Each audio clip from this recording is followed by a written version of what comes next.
Thank you, Mr. Speaker. I appreciate it very much. I ask unanimous consent that all members may have 5 legislative days in which to revise and extend their remarks and include extraneous material on the subject of the special order. Without objection. Thank you, Mr. Speaker, and I want to commend the gentlelady from Virginia. Well said this evening. I appreciate your words, your kind words. Mr. Speaker, I rise today not only as co-chair of the Congressional Caucuses of International Religious Freedom and Hellenic Issues, but more importantly, as an Orthodox Christian. I'm here to honor and welcome His All Holiness Bartholomew, Archbishop of Constantinople, New Rome, and Ecumenical Patriarch, who is visiting the United States this week. This visit is a huge blessing for the Orthodox family in the United States, Mr. Speaker. Not only is His All Holiness a great spiritual leader, but he is also an unparalleled ambassador of peace, interfaith dialogue, and religious freedom. As we honor him today for a lifetime of achievements, Mr. Speaker, I think of his legacy in 3 words: faith, peace, and endurance. First, faith.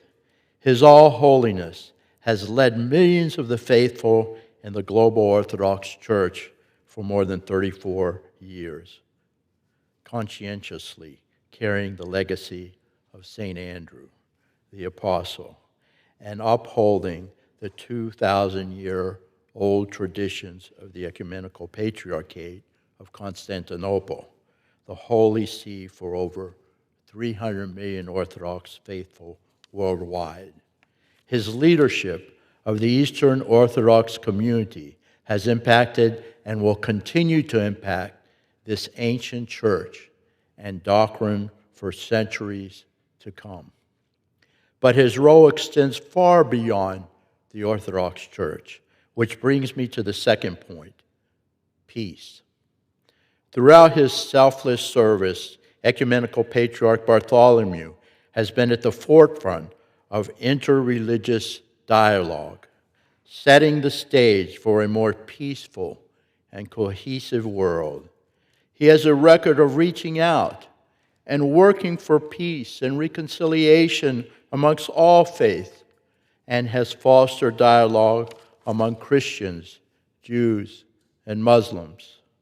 Just last month, Mr. Speaker, he hosted the annual Religions of Peace World Council, bringing together leaders of diverse faiths to address global challenges. His All Holiness's leadership in these groundbreaking conventions has not only been about theology, but to engage faith with humanity's most pressing challenges. From his historic visit to the Korean demilitarized zone in 2018 to his current efforts promoting coexistence in the Middle East, His All Holiness's pursuit of global peace in the world's most challenging conflicts has truly touched the lives and hearts of millions.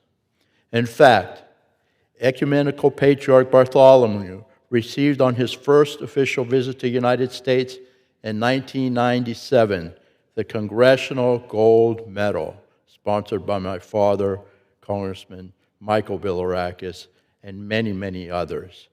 It was presented by the United States on behalf of the Congress in recognition of his outstanding and enduring contributions to religious understanding and peace, and was recognized by the United States and a manner reserved for a very small number, as you know, Mr. Speaker, of world leaders, such as George Washington, Winston Churchill, and Pope John Paul II. Most dear to my heart, however, is his life of enduring advocacy for his persecuted church, as well as other oppressed religious minorities. Recently, when the Egyptian government confiscated the holy St. Catherine's Monastery in Sinai, Ecumenical Patriarch Bartholomew stood as a defender of Christian heritage. This monastery is not just a Greek Orthodox treasure, but an ancient house to Christianity's most valued heritage, including the sacred tree, the burning bush, where our God revealed himself to Moses. For months now, Mr. Speaker, His All Holiness has led a global movement demanding that the Egyptian government honor this heritage and protect the autonomy of the monastic community in Sinai. For those of us in Congress who have worked to preserve the monastery's independence and existence, his advocacy is a source of inspiration. His All Holiness' mission to protect the Christian community and its heritage in Turkey is just another example of his noble pursuit. In the last 100 years, the Turkish state has systemically exploited its Christian communities, unfortunately, reducing them from 20% of the population to a mere 2%. To this day, the Turkish government refuses to recognize His All Holiness ecumenical jurisdiction, stripping him of the universal title that is acknowledged by more than 300 million faithful across the globe. Mr. Speaker, His All Holiness has endured in silence discrimination under Erdogan's regime. This body must insist that Turkey eliminates all forms of discrimination, particularly discrimination based on race or religion, grants the Ecumenical Patriarchate appropriate international recognition and ecclesiastic succession, grants the Ecumenical Patriarchate the right to train clergy of all nationalities, not just Turkish nationals, by reopening the famed and beautiful theological school Al-Halki, which I visited in 2019 with my beautiful wife. And Turkey must absolutely reopen the jewel of Christendom, the Hagia Sophia, Church of the Holy Wisdom of God, as a church, not a mosque, as a church. The Hagia Sophia was the world's largest cathedral for nearly 1,000 years. It served as a center for all Christians until the Ottoman invasion in 1453, which saw the collapse of Constantinople as well as the church. For decades, it has been converted to a museum and has been a UNESCO heritage site until Erdogan illegally converted it into a mosque 5 years ago. I could go on and on, Mr. Speaker, about the persecution His All Holiness and the Ecumenical Patriarchate has faced under Erdogan's rule. It is maddening, as far as I'm concerned, maddening. But Ankara's violation go far beyond just Christian communities.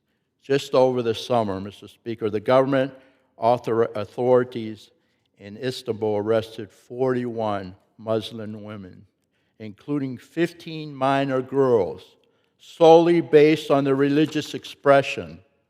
As the Turkish government converts ancient churches to mosques, intimidates clergy, and displaces religious and ethnic minorities, His All Holiness has continued to peacefully advocate for the voiceless, which is why I take this occasion to call on the U.S. Commission on International Religious Freedom to designate Turkey as a country of particular concern under U.S. law. It is incumbent upon us to recognize His All Holiness as a living testament for Turkey's explicit mission to erase its native Christian community and to respond to such cynical plans with the seriousness they deserve. As we honor His all-holiness today, let us not only celebrate His faithfulness and mission of peace, but commit ourselves to defending the rights of His church and the protection of all persecuted religious minorities. The timing of the Ecumenical Patriarch's visit could not be more ideal as America is grieving the loss of a true warrior of God, Charlie Kirk, who through his death has shown all of us that we must be defenders of our faith even if it puts us in danger. Again, I'm going to say it again. We must be defenders of our faith, even if it puts us in danger. We have to be a voice for the voiceless. We must be convicted and stay the course so that our faith is not extinguished by bad actors. And so, to honor both His all-holiness and America's martyr, Charlie Kirk, is to take up their cause, the cause of religious freedom, the cause of peaceful coexistence, the cause standing up for those who oppress others. I wish my friend and my spiritual father, Ecumenical Patriarch, a safe and fruitful visit as he inspires not only the Orthodox faithful, but all who love peace, understanding, and humanity. May God bless His all-holiness, our Patriarchate in Constantinople, now in Istanbul, our beautiful 2,000-year-old faith and Orthodox Church, and may God bless the United States of America. I also want to say that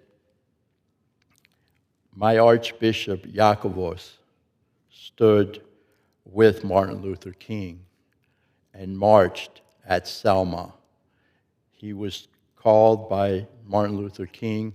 This was obviously during the time, and it's depicted in the movie, Mr. Speaker, Selma. He was called by Martin Luther King. He showed up for the march. Martin Luther King apparently told him, "Wow, I'm surprised," something to that effect. And he said his final words were before the march, "You called and I came." We must stand up. We must stand up to racism. We must stand up to any form of discrimination, in this case, religious freedom. So, folks, I appreciate all of you. I know there are others that will speak at a later time, but I want to welcome this wonderful, wonderful individual who visited the White House today with President Trump. Just an outstanding person and a wonderful role model for all of us. So thank you very much, Mr. Speaker, for giving me the opportunity to speak tonight. God bless you. God bless America. Thank you.